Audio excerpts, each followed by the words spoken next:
설교의 목적에는 선포뿐만 아니라 설득도 있습니다. 하나님의 좋은 소식, 복음을 선포하는 것이 또한 설교의 목적이겠지만 그 선포된 것을 설득, 우리가 믿음으로 갈 수 있도록 설득하는 것도 또 설교의 목적이긴 하죠. 설득은 인위적인 것 아니냐고 물으실 분들도 계실 겁니다. 그러나 하나님도 우리에게 선포만 하시지 않았고요. 선포하신 후에는 늘 설득하셨습니다. 연약한 우리가 또 기대할 수 있도록 실제로 보여주시기도 했습니다. 여러분, 이게 얼마나 큰 은혜인지 모릅니다. 하나님 우리를 절대로 강압하시지 않았습니다. 설득하셨다는 것은 하나님이 우리를 향하신 그 마음을 알게 되는 그 부분입니다. 저는 지난 주일에 여러분들과 함께 우리 교회에 올해 주신 말씀을 함께 나누었습니다. 고린도후서 4장 18절 말씀이죠. 우리가 주목하는 것은 보이는 것이 아니요 보이지 않는 것이니 보이는 것은 잠깐이요 보이지 않는 것은 영원함이라. 그리고 그 보이지 않는 것에 주목하는 삶의 아름다움을 여러분과 함께 나눴고 또 그 삶의 또 영광스러움을 여러분과 함께 나누었습니다. 질그릇같이 깨지기 쉬운 우리는 잠깐이 아닌 영원한 것에 주목하는 것에 대해서 그래도 될까? 그게 가능할까? 이런 생각들을 하게 됩니다. 하지만 그렇게 살아도 우리는 예수 그리스도라는 보배가 담긴 그릇이기에 하나님께서 절대로 깨지도록 내버려 두시지 않는다 라고 그 말씀을 선포했습니다. 선포. 동시에 우리에게 안심하라, 두려워 말라 선포하시는 하나님의 약속과 은혜를 함께 나누며 선포했습니다. 자, 이제 저는 오늘 좀 더 도전적인 과제 앞에 서게 됩니다. 그것은 우리 모두로 하여금 실제로 그런 삶, 즉 보이는 것보다 보이지 않는 것에 주목하는 삶을 살도록 설득해야 하는 과제입니다. 선포했으나 설득해야 하는 과제가 남아 있는 거죠. 근데 이게 설득이 될까요, 여러분? 우리 눈은 늘 보이는 것을 따라서 살아가는데 이것이 설득이 될까요? 여러분의 지난 한 주를 생각해 보십시오. 여러분 지난주에 분명 말씀을 들었습니다. 그러나 여러분 지난 한 주 동안 보이는 것보다 보이지 않는 것에 주목하는 한 주가 되셨습니까? 우리를 흥분되게 했고 우리를 힘들거나 짜증나게 했던 모든 것들은 보이는 것이었습니까? 아니면 보이지 않는 것이었습니까? 여전히 보이는 것들이 우리를 압도하고 있지는 않습니까? 사실 보이지 않는 것에 집중한다는 것, 특별히 잠깐이 아니요 영원을 보는 눈을 갖는다는 것은 결코 쉬운 일이 아닙니다. 우리는 삶의 의미를 대부분 잠깐 우리에게 있을 것에서 찾습니다. 우리는 삶의 의미를 그런 잠깐 있을 것에서 대부분 찾아요.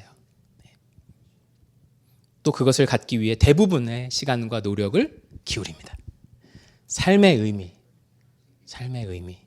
의미란 이 모든 것은 무엇을 위함인가라는 질문에 대한 대답입니다. 이 모든 것은 무엇을 위함인가?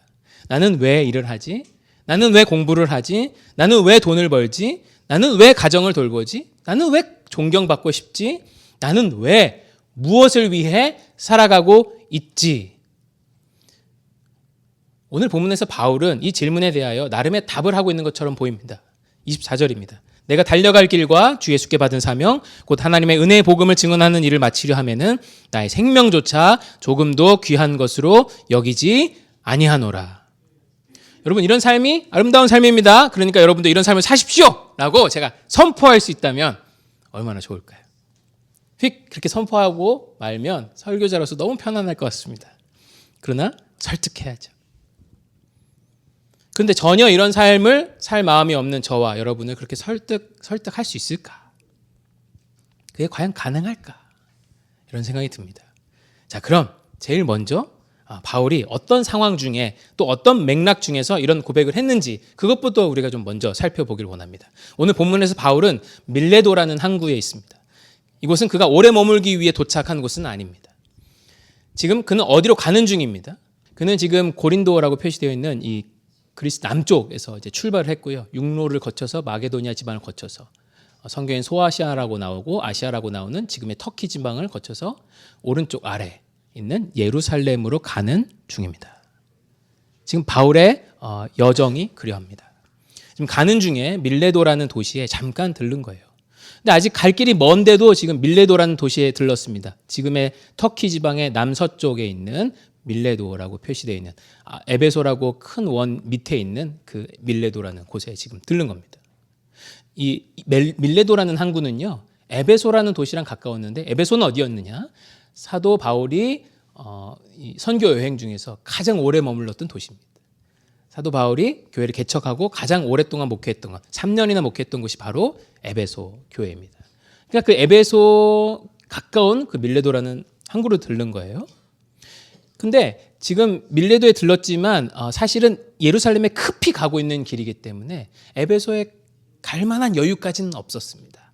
사실은 밀레도에서 에베소가 굉장히 가까웠어요.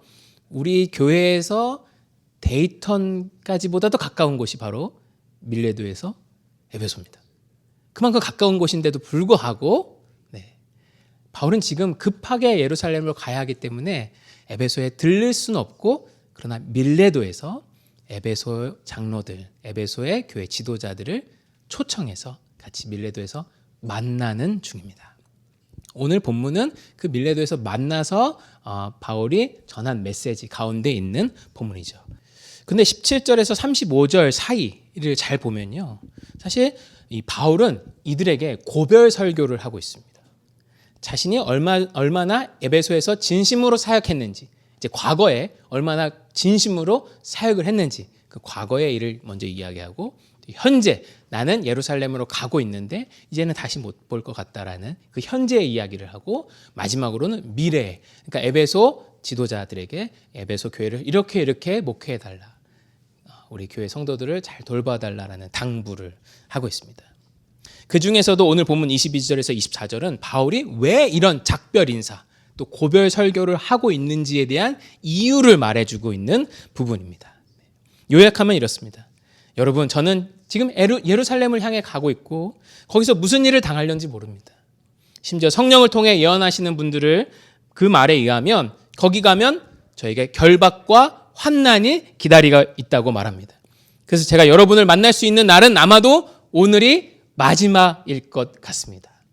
이렇게 얘기한 겁니다. 이 소식은 앞으로도 바울을 계속 만날 줄 알았던 그 에베소 사람들 또 장로들에게는 너무나 안타깝고 슬픈 소식이었겠죠. 그래서 그들은 앞다투어 이렇게 물었을 것입니다. 바울 사도, 예루살렘에 안 가시면 안 됩니까? 그렇게 많은 예언들이 당신이 예루살렘에 가면 잡힌다고 하는데 꼭 가야 합니까? 그냥 여기 머무시면서 우리에게 계속해서 유익을 주시면 안 됩니까? 이렇게 물어봤을 것입니다. 오늘 본문 24절은 그러한 아마도 이런 장로들의 말에 대한 바울의 대답이었을 것입니다. 제가 다시 한번 읽어보겠습니다. 내가 달려갈 길과 주 예수께 받은 사명 곧 하나님의 은혜의 복음을 증언하는 일을 마치려 하면은 나의 생명조차 조금도 귀한 것으로 여기지 아니하노라. 생명조차 아깝지 않다. 그에게 어떤 삶의 의미가 이렇게 붙들었길래 생명조차 아깝지 않다라고 말하는 걸까요? 이 대답을 들으면서 생명조차 아깝지 않다니. 어떤 면에서 답답한 대답이지만 어떤 면에서는 굉장히 부럽습니다. 이렇게 삶의 의미가 뚜렷할 수 있다니 말입니다. 누군가 바울에게 당신이 하고 있는 그 모든 일은 무엇을 위함입니까? 라고 묻는다면 바울은 분명히 이렇게 금방 대답할 수 있을 겁니다. 주 예수께 받은 사명 곧 하나님의 은혜의 복음을 증언하는 일을 위함입니다. 이렇게 쉽게 빨리 삶의 의미를 대답할 수 있을까요? 우리는 어떨까요? 철학자 하이데거는요, 오직 인간만이 삶의 의미에 의문을 가진다고 했습니다. 나는 왜 사는 걸까? 이 모든 것은 무엇을 위함일까? 이런 질문은 오직 인간만이 혹은 인간에게 던지는 질문이라는 것이죠. 우리는 강아지에게 너의 삶의 의미는 뭐니? 이렇게 묻지는 않습니다. 동물은 그저 살아있으니까 사는 거고 살아야 하니까 사는 겁니다. 근데 인간은 다르죠. 만약 어떤 사람이 그저 살아있으니까 나는 산다, 그냥 먹고 산다, 그래서 산다 라고 말한다면 그 사람은 분명 자신의 삶을 무의미하다라고 말할 겁니다. 무의미하다. 그리고 이런 무의미만큼 사람을 힘들게 하는 것도 없죠. 인간은 의식주를 해결하며 사는 것만으로는 공허하고 삶이 무의미하다고 느낍니다. 왜 그럴까요? 너무 신기하지 않습니까? 인간은 어떤 이유에서든지 삶의 의미를 찾으려고 합니다. 우리가 정말 우연의 산물로서 진화되었다면 우리는 왜 그렇게 삶의 의미에 목숨을 거는 걸까요? 그러나 인간은 스스로의 삶을 가치 있게 여기기 원하고 때문에 단순히 먹고 사는 것 이상으로 무언가를 필요로 합니다. 그래서 현대인들은 제각각 그 삶의 의미를 만들어내었습니다. 제가 여기서 현대인이라고 특정한 까닭은 과거에는 주로 자신의 신분에 의해 삶의 의미가 정해졌기 때문입니다. 지금은 그러지 않으니까 다행이라고 볼 수는 있겠죠. 하지만 그렇다고 현대인들이 온전한 의미를 만들어낸 것은 아닙니다. 사람들이 만들어낸 삶의 의미에는 어떤 것들이 있을까요? 많이 있죠. 어떤 분야의 최고가 되는 거, 돈 많이 버는 거, 좋은 집에서 사는 거, 편하게 사는 거, 내 가족을 행복하게 만드는 거, 내 자식 잘 키우는 거, 이 나라의 정치를 변화시키는 거, 존경받는 삶을 사는 거, 끝이 좋아야지 하면서 끝까지 잘 사는 거. 근데 인간이 만들어낸 이런 의미에는 한계가 있단 말이죠. 만들어낸 의미에 한계가 있습니다. 제가 참 좋아하는 책인데 팀 켈러 목사님이 답이 되는 기독교, Making Sense of God이라는 책에서 인간이 만들어낸 이 의미의 세 가지 한계를 이야기합니다. 인간이 만들어낸 의미에는 한계가 있다는 것이죠. 첫 번째로는요, 이런 만들어낸 의미는 덜 이성적, less rational, 덜 이성적이라는 겁니다. 이게 무슨 말이냐면 이 모든 것은 무엇을 위함인가 계속 질문을 하다 보면 그 질문에 답을 하지 못하는 순간이 온다라는 거죠. 왜 돈을 많이 벌어야 합니까? 잘 살려고요? 왜 잘 살려고 합니까? 그래야 좋아서요? 그게 왜 좋은 겁니까? 그게 행복하니까요? 행복한다는 건 뭡니까? 왜 그렇게 살아야 합니까? 계속해서 질문을 던지고 질문을 던지면요, 이런 만들어진 의미들은 결국 모두 다 어느 시점에는 이렇게 말할 수밖에 없는 순간이 옵니다. 이렇게. 더 이상 묻지 마세요. 그냥 받아들이세요. 그게 그냥 좋은 겁니다. 계속해서 묻다 보면 왜 그래야 되는데요? 왜 끝이 좋아야 되는데요? 왜 그렇게 살아야 되는데요? 계속해서 묻다 보면 결국엔 더 이상 묻지 마. 그냥 그게 좋은 거야 라고 말할 수밖에 없는 그 순간이 온다는 거죠. 때문에 이런 만들어진 의미를 계속해서 추구하면서 살려면 필요 이상의 생각과 자기 반성을 억눌러야 됩니다. 필요 이상의 자기 생각과 반성을 억눌러야 돼요. 그냥 받아들여. 그냥 그렇게 사는 게 좋은 거야. 남들도 다 그렇게 사는 게 좋다고 하잖아. 그냥 그렇게 사는 게 맞는 거야. 계속 그렇게 살려면 그냥 자기가 만들어낸 그 의미에 계속 취해 있어야 됩니다. 이렇게 사는 게 과연 의미가 있는 걸까라는 질문은 계속해서 던지면 안 되는 거예요. 질문을 던질 수 없게 만드는 것. 그래서 덜 이성적이다. less rational 이라고 말했습니다. 둘째, 이런 만들어낸 의미는요, 덜 공동체적입니다. less communal입니다. 오늘날에는 무엇이 가장 중요하고 가치 있는가라는 것이 각자에게 답이 있습니다. 각자에게. 오늘날 그런 시대예요. 어떤 사람이 어떤 것을 가장 중요하다, 내가 이것이 정말 삶의 의미가 있다라고 말한다면 그것은 바로 그 사람의 삶의 의미가 되는 것입니다. 오늘날에는 그 의미 있음이라는 게 각 개인에게 기준이 있습니다. 오늘날에는 그래요. 그러다 보니까 어느 누구도 남의 의미나 가치를 틀렸다고 말할 수가 없는 거예요. 만약 누군가 나는 남들이 만들어낸 의미에서 자유할 거야 하면서 내 삶의 의미는 내가 정한다 라고 한다면 그건 이제 건들 수 없게 되는 겁니다. 오늘날에는 그래요. 그러면 그 사람은 남이 요구하는 의미에서 해방되었다고 하지만 그렇게 각 개인이 추구하는 의미를 찾다 보면 이 공동체가 함께 필요로 하는 의미는 누가 추구한단 말입니까? 이 공동체가 원하는 의미는 누가 추구한다는 것이죠? 자, 마지막으로 이런 만들어낸 의미, 현대인들이 만들어낸 의미는요, 덜 지속적입니다. less durable. 덜 지속적이에요. 영원하지 않으며 지속되지 않는다는 것입니다. 만들어낸 의미는 오직 이 땅에서만 의미가 있어요. 그러니까 최대한 이 땅에서 잘 살아야 하고 최대한 오래 살아야 합니다. 이 땅에서만 의미가 있으니까. 하지만 우리의 실제 삶은 그렇지가 않죠. 이 땅에서 최대한 잘 살 수 있나요? 아니요. 먼저는 고난이 있습니다. 고난까지는 아니더라도 우리가 원하는 대로 일이 되지 않을 때도 많죠. 자, 그러면 그런 것들을 맞이하면 그것들은 우리의 삶의 의미를 방해하는 것들이 됩니다. 불필요한 것이 됩니다. 고난은 우리들이 만들어낸 의미를 방해하는 것이 되죠. 잘 살게 해도 모자란데 고난이라니요. 게다가 우리를 압도하는 고난을 만나면 우리가 꿈꿔온 그 의미는 더더욱 멀어지게 됩니다. 그때 우리는 좌절하고 괴롭죠. 네. 또한 우리 삶에는 죽음이 있습니다. 죽음 이후에 또 다른 세계가 없다면, 즉 이 땅에서 만들어낸 의미가 그냥 끝이라면 이 모든 것은 그냥 죽으면 끝입니다. 우리가 만들어낸 그 어떤 의미도 내가 살아있을 때까지만 유효하다는 거죠. 내가 살아있을 때까지만. 정리하자면 사람들이 만들어낸 의미는 사실 덜 이성적이며 덜 공동체적이며 덜 영속적이라는 한계가 있다는 것입니다. 그럼 대체 어떤 의미를 품고 살아야 될까?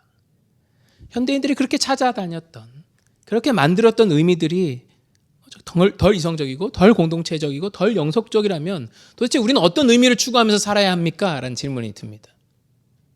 자, 저는 여기서 조심스럽게 삶의 의미, 또 다른 삶의 의미를 여러분과 함께 나누고 싶고요. 그 의미에 대해서 여러분을 설득하고 싶습니다. 그것은 우리가 만들어낸 의미가 아니라 하나님께서 우리에게 부여하신 삶의 의미입니다. 주신 것. 그러니까 우리가 태어나기 전부터 원래 있었던 의미. 그 의미를 발견하는 의미라는 점에서 discovered meaning이라고도 할 수 있겠어요. 근데 저는 오늘 설교에서 부여된 의미, 주어진 의미, 그런 말을 좀 더 많이 쓸 겁니다. 우리가 믿는 하나님은 우리를 창조하신 분이죠. 만들어졌다는 것은 목적이 있다라는 것입니다. 여러분, 어떤 것을 목적 없이 만들지는 않습니다. 무엇을 만들 땐 늘 목적이 있습니다. 하나님께서 우리를 만드셨다는 것은 목적이 있다라는 겁니다. 성경은 그 만들어진 목적대로 사는 것만이 참된 의미가 있다라고 말합니다. 만들어진 목적대로 사는 삶. 그게 무엇이냐? 바로 하나님을 영원토록 기뻐하고 즐거워하고 우리가 함께 그를 사랑하고 내가 아닌 그의 영광을 비춰내며 사는 삶. 네? 그게 우리가 만들어진 목적이다 라고 성경은 말합니다. 사람이 만들어낸 삶의 의미, 아까 제가 말씀드렸던 만들어낸 삶의 의미에는 한계가 있습니다. 하지만 하나님이 우리에게 부여하신, 주어진 삶의 의미는 그렇지 않습니다. 다시 한번 팀 켈러 목사님의 말을 정리해 보면요. 첫째로 이 부여된 의미, 우리에게 주어진 의미는 이성적입니다. rational. 신적 존재를 말하면서 종교적 의미를 말하면서 이성을 말한다는 것이 이상해 보이지만 정말입니다. 이 의미를 간직한 사람들은 삶의 의미에 대해서 끊임없이 물을 수 있어요. 그리고 그 물음을 거부하지 않습니다. 들어보십시오. 왜 그 일을 합니까? 하나님의 영광을 비춰내기 위함입니다. 하나님의 영광을 비춰내는 것은 무슨 뜻입니까? 하나님의 말씀대로 살면서 우리의 삶에서 그가 살아계시다는 것과 그의 아들 예수 그리스도가 우리의 유일한 구원자임이 드러나는 것입니다. 그렇게 사는 것이 왜 의미가 있습니까?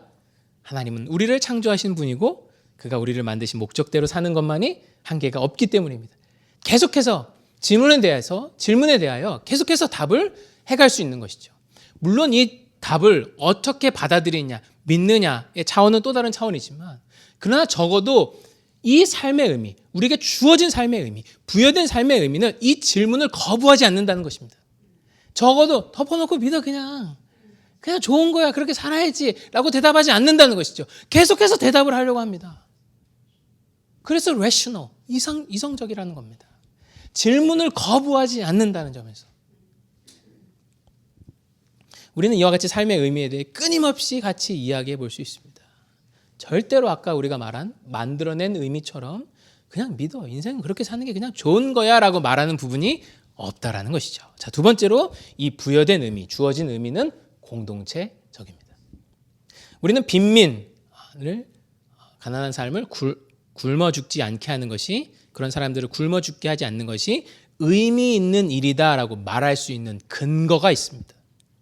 그것은 그들도 하나님이 지으신 소중한 생명이기 때문입니다. 즉 우리에게는 모든 도덕적 입장에 근거가 있습니다. 인종차별이 왜 잘못되었죠? 제3의 성이 왜 죄이죠? 그 모든 이슈들의 근거들을 살펴보십시오. 기독교는 탄탄한 도덕적인 근거가 있습니다. 그게 무엇입니까? 바로 말씀이죠. 말씀. 하나님이 그렇게 말씀하셨으니까 우리는 그렇게 믿는다라는 탄탄한 도덕적인 근거가 우리에게 있어요. 하지만 만들어낸 의미는 어떻습니까? 그냥 각 개인의 생각일 뿐입니다. 난 이게 중요하다고 생각해. 난 이게 중요하다고 생각해. 그러니까 다른 사람이 인정 안 하면 그냥 그만인 거예요. 그냥. 네. 다른 사람이 인정 안 하면 그냥 그만인 거예요. 난 이게 중요하다고 생각해. 다른 사람이 인정 안 하고 끝이에요. 그러다 보니까 누구도 공동체를 위한 가치를 추구하지 않는다는 것이죠. 그러나 우리에게 주어진 의미, 부여된 의미는 늘 공동체를 향합니다. 무엇이 우리를 함께 살리는 길인가를 돌아보게 한다는 거죠. 셋째로 이 부여된 의미, 주어진 의미는 영속적입니다. durable하다는 겁니다. 먼저 어떤 고난도 우리에게 부여된 의미를, 이 의미, 우리에게 주어진 의미를 빼앗아갈 수 없습니다. 여러분, 우리가 만들어낸 의미에서 고난은 방해였습니다. 만나면 안 되는 거였어요. 그러나 우리에게 주어진 의미, 우리가 원래 만들어진 의미, 우리가 만들어진 그 목적, 그것은요, 어떤 고난이 찾아와도 우리에게서 그 의미를 빼앗아갈 수 없습니다. 오히려 부여된 의미에서 고난은 우리가 부여받은 그 삶의 의미를 더 강화시킬 때도 있습니다. 물론 우리도 고난을 반기진 않아요. 그러나 그 고난은 우리에게 부여된 의미를 결코 무너뜨릴 수 없습니다. 우리에게 주어진, 우리가 만들어진 그 목적을 결코 무너뜨릴 수 없어요. 왜냐하면 이 의미는 고난보다 크신, 고난보다 영원하신 하나님이 우리에게 주신 의미이기 때문입니다. 죽음을 생각해도 그렇습니다. 죽음 이후에도 의미 있는 의미는 이 부여된 의미, 주어진 의미, 하나님이 우리에게 주신 의미뿐이라는 거죠. 만들어낸 의미는 죽음을 미워합니다. 왜냐하면 이 세상에서 끝나면 끝이니까. 그러나 부여된 의미는 죽음을 맞이할 수 있게 만듭니다. 그리스도를 주요 구원자로 믿으며 죽어가는 사람과 그렇지 않은 사람에게는 정말 큰 차이가, 겉으로 드러나는 차이도 많습니다. 그리고 이 의미, 하나님께서 우리에게 주신 이 의미는 내가 죽은 이후에도 누군가에 의해서 계속해서 이어질 겁니다. 그냥 내가 죽으면 끝나는 그런 의미가 아닙니다. 게다가 우리는 이 땅에 임할 새하늘과 새 땅에서 부활한 몸을 입고 하나님이 우리에게 주신 그 의미를 추구했던 모든 이들과 함께 영원히 살아갈 겁니다. 이 의미는 영원하다는 거예요. 자, 어떻게 들어보시고, 자, 이제는 우리가 만든 의미가 아니라, 우리가 만들어낸 의미가 아니라 우리에게 부여된, 우리에게 주어진, 원래 있었던 그 발견된 의미가 좀 더 여러분에게 설득력 있게 들리십니까? 제가 좋아하는 이 팀 켈러 목사님은 비그리스도인들과 대화를 하고 싶으셨어요. 그래서 현대인이 만들어낸 의미가 꼭 너희가 생각하는 것처럼 우월한 것은 아닐지도 몰라, 이 이야기를 해보고 싶었던 겁니다. 그들이 사실은 종교성 있는 의미라고 해서 배척했던 이 의미가 하나님을 위해, 그리스도를 위해 살겠습니다 라고 배척했던 그 의미가 사실은 오히려 더 이성적일 수 있고 오히려 더 공동체적이며 오히려 더 영속적이라는 사실을 말하고 싶었다는 것이죠. 근데 켈러 목사님 책에는 없지만 비그리스도인이 아니라 그리스도인들에게 말씀하셨다면 저는 이 부여된 의미의 네 번째 특징도, 우리에게 주어진 의미의 네 번째 특징도 말씀하셨을 거다, 이런 생각이 듭니다. 그러니까 비그리스도인들에게 그들을 위하여 적은 책이니까 딱 세 개로 마무리 끝났다면, 만약에 이 말씀을 그리스도인들에게 했다면 저는 네 번째 의미도 분명, 그 네 번째 특징도 말씀하셨을 거다 이렇게 생각이 들어요. 그래서 제가 추가로 하나 더 같이 얘기해보고 싶은 것은 이 주어진 의미, 부여된 의미의 특징은 하나님께서 열매를 약속하신다는 겁니다. 하나님이 열매를 약속하신다. 정말 부끄러운 이야기이기도 하지만 제 이야기가 혹시 이해에 도움이 될까 싶어서 잠깐 해보려고 합니다. 오늘 우리가 공동회를 하면 자료를 보셔서 또 아시겠지만 작년 하반기에 저희 교회가 재정적으로 좀 어려웠습니다. 그래서 제가 사례비를 한 3개월 못 받을 정도로 교회가 좀 재정적으로 어려운 시기가 있었습니다. 이 시기가 얼마나 계속될까 사실 좀 두려운 것도 있었고요. 또 여전히 그 시기가 끝난 것은 아니지만 그러나 그 시기를 보내면서 좀 쉽지만은 않았습니다. 그러나 그 시기를 소망으로 보내게 해준 말씀이 있었어요. 그게 시편 126편 5절과 6절의 말씀이었습니다. 눈물을 흘리며 씨를 뿌리는 자는 기쁨으로 거두리로다. 울며 씨를 뿌리러 나가는 자는 반드시 기쁨으로 그 곡식단을 가지고 돌아오리로다.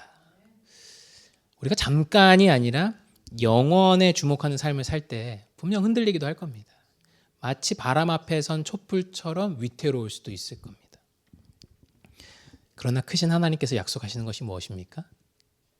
눈물과 함께 씨를 뿌린 자는 반드시 기쁨으로 그 곡식단을 가지고 돌아온다라는 약속입니다. 물론 저는 이 약속을 기계적으로 혹은 내가 기대하는 방식으로 베푸시는 하나님의 은혜라고 생각하진 않습니다.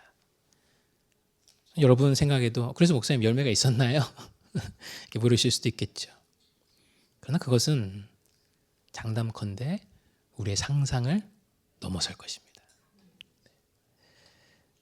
정말 될까? 그래도 될까? 했던 모든 것들이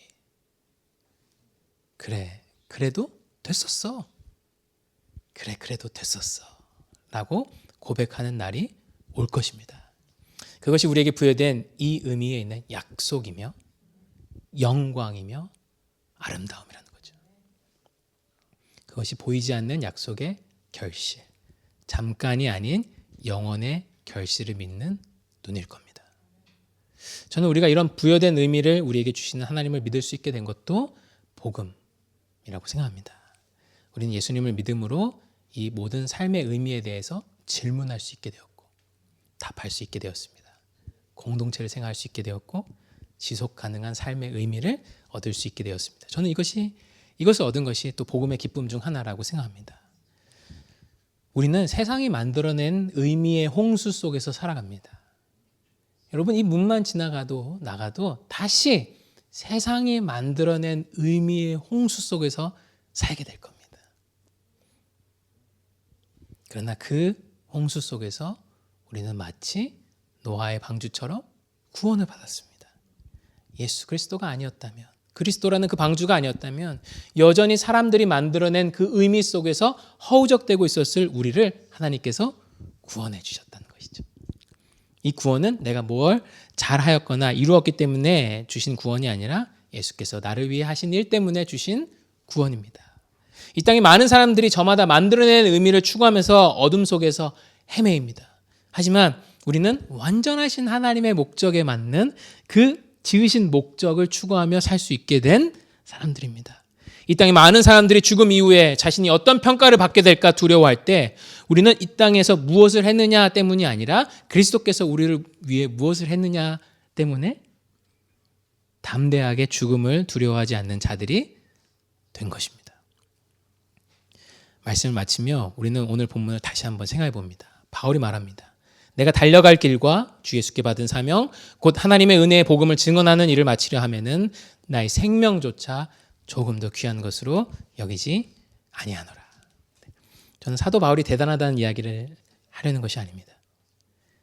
그에게 부여된 어떤 의미가, 도대체 그는 삶에서 그리스도 안에서 어떤 의미를 찾았길래 이토록 죽음도 두려워하지 않는 걸까? 그거를 우리가 함께 보자라는 것입니다. 그것은 바로 주 예수 그리스도께서 주신 사명이죠, 사명. 우리 모두는 예수 그리스도를 믿기 위해 모인 사람들입니다. 하지만 우리 자신을 돌아보길 원해요. 어떤 삶의 이유가 나의 오늘을 이끌어가고 있습니까? 어떤 삶의 이유가 나의 오늘을 이끌어가고 있나요? 어떤 삶의 의미가 우리를 이끌어가고 있습니까? 우리가 주목하고 있는 것은 무엇입니까? 우리는 아름답고 위대한 삶의 의미를 하나님께 받은 자들임에도 불구하고 사람들이 만들어낸 의미 속에서 허우적거리면서 살아가고 있었는지도 모릅니다. 하지만 사람들이 만들어낸 그 의미의 실제 모습은 어땠습니까? 그들은 사실은 덜 이성적이었고 그들은 사실은 덜 공동체적이었으며 그것들은 사실은 덜 영속적이었다는 것이죠. 그 의미들은 사실은 한계를 가지고 있었습니다. 하지만 하나님이 우리에게 주신 의미는 어떻습니까? 우리를 만드신 분이 우리에게 부여하신 그 의미는 어떻습니까? 영원토록 그를 기뻐하고 즐거워하며 함께 그를 사랑하고 그 영광을 비춰내는 삶이라는 그가 우리를 만드신 목적은 어땠습니까? 삶의 의미에 대해서 끊임없이 대답할 수 있었습니다. 질문을 잠재우지 않아도 되었습니다. 계속해서 물어봐. 계속해서 물어봐. 공동체를 향하고 있었습니다. 누구도 관심 없던 그 공동의 가치를 위해 꿈꾸고 있었습니다. 또 그 어떤 고난과 죽음도 이 부여된 의미를 빼앗을 수 없었습니다. 어떤 고난이 닥쳐와도 우리가 만들어낸 의미는 고난은 방해, 장애물이지만 우리가 부여받은, 우리에게 주어진 그 목적, 삶의 의미에서는 고난도 우리에게서 그것을 빼앗아갈 수 없었습니다. 제가 드리고 싶은 말씀은 그동안 우리가 허우적대며 살아온 그 의미들이 과연 옳으냐? 추구할 만하냐? 그것을 함께 생각해 보자라는 것입니다. 그리고 이제 우리에게 주어진 숙제는 뭘 더 하는 것이 아닙니다. 우리가 하고 있던 모든 일을 어떻게 하면 하나님이 우리에게 주신 사명과 연결해 볼 수 있을까를 고민하는 것입니다. 우리가 하고 있던 모든 일을 하나님 우리에게 주신 사명과 어떻게 연결해 볼 수 있을까? 여러분이 속한 집단이 이 도시와 사회를 유익하게 하고 있다면 그 집단을 위해 기도해 주십시오. 하나님께서 그 집단을 사용해 달라고, 그 회사를, 그 학교를, 여러분의 가정을 사용해 달라고 기도해 보십시오. 그리고 그 집단을 위해서 최선을 다해 보십시오. 또한 우리가 하고 있는 일이 대단하지 않다고 느껴지거든 뭘 더 할까가 아니라 우리에게 지금 주어진 것이 무엇인가를 살펴보십시오. 나에게 지금 무엇이 주어졌는가? 원래 선교라는 말의 라틴어가 미시오에서 온 것인데, 미시오인데, 미시오라는 말은 보냄을 받았다라는 말입니다. 보냄을 받았다. 여러분은 어디로 보냄을 받으셨습니까? 여러분이 지금 보냄을 받은 곳은 어디입니까?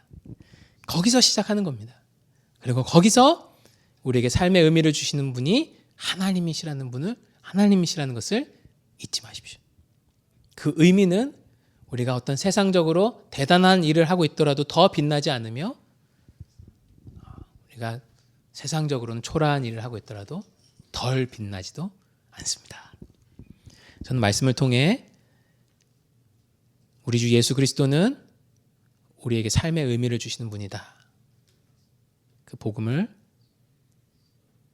나누고 싶었습니다. 세상이 채울 수 없는 삶의 의미를 주시는 분임을 제 자신부터 설득시키고 또 여러분과 함께 이 설득을 나누고 싶었습니다. 하지만 그것을 급하게 말씀드리고 싶지 않았습니다. 처음부터 이렇게 말하면 됐었습니다. 나의 달려갈 길과 주 예수께 받은 사명 너무 좋지 않습니까? 우리도 이 사명을 본받으시죠?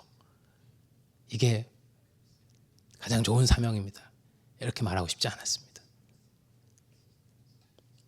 그것을 설득하고 싶었습니다. 왜냐하면 우리 하나님은 자신 있으시니까요. 우리 하나님은 자신 있으십니다. 설득에 자신 있으세요. 제가 너무나 좋아하는 영어 단어 중에 foretest, 미리 맛보는 것, 그 단어가 있습니다. 하나님 우리에게 맛보게 하실 겁니다. 우리가 하나님 주신 그 사명으로 살아갈 때, 그 삶의 의미로 살아갈 때 우리에게 반드시 보여주실 것이며 울며 씨앗을 뿌렸을 때라도 반드시 기쁨으로 거두리로다. 그 약속을 우리에게 보여주실 것입니다. 행하실 것입니다. 현대인들은 하나님의 영광을 비추며 사는 것이 우리 삶의 목적이라는 말에 왜 그래야 하는데요? 라고 묻습니다. 저는 같은 물음을 그들에게 다시 던지고 싶습니다. 그럼 왜 사람이 만들어낸 삶의 목적을 추구하면서 살아야 하는데요? 우리도 똑같이 물을 수 있는 거죠. 저는 우리 모두 함께 하나님 주시는 그 의미를 함께 주목할 2025년이 너무나 기대됩니다. 하나님 어떻게 행하실까? 하나님은 어떻게 우리를 이끌어 가실까? 2025년이 너무나 기대됩니다. 때로는 우리 눈에 보이지 않더라도 하나님의 약속은 여전히 우리와 함께하고 있습니다. 우리 모두 그 아름다운 믿음의 여정으로 떠나보는 2025년이 되었으면 좋겠습니다. 함께 기도하겠습니다.